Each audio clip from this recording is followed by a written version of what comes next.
Welcome to news అడ్డా.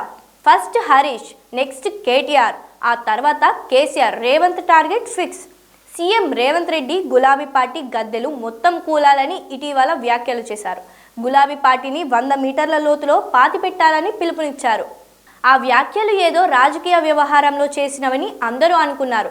కానీ ముఖ్యమంత్రి వ్యాఖ్యల వెనుక లోతైన వ్యవహారం ఉందని ఇప్పుడు అందరికీ అర్థమవుతోంది.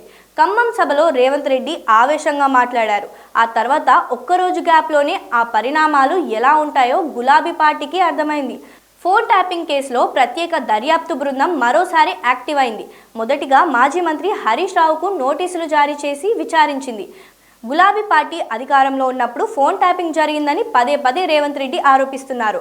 చివరికి కేసీఆర్ కుమార్తె కూడా ఫోన్ ట్యాపింగ్ జరిగిందని చెప్తున్నారు. తన భర్త ఫోన్ను కూడా వదిలిపెట్టకుండా దుర్మార్గంగా వ్యవహరించారని కవిత ఆరోపించారు.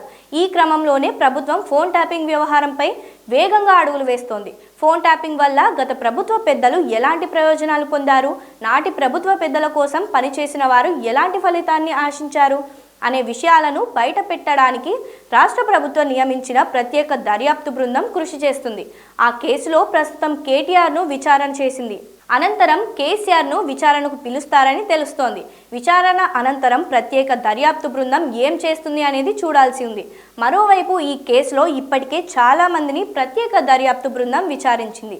ఇక ఈ వ్యవహారంలో ముందు నుంచి కూడా కేసీఆర్ పేరు వినిపిస్తోంది. త్వరలోనే ఆయనను విచారిస్తారని, దానికంటే ముందు నోటీసులు పంపిస్తారని ప్రచారం జరుగుతోంది.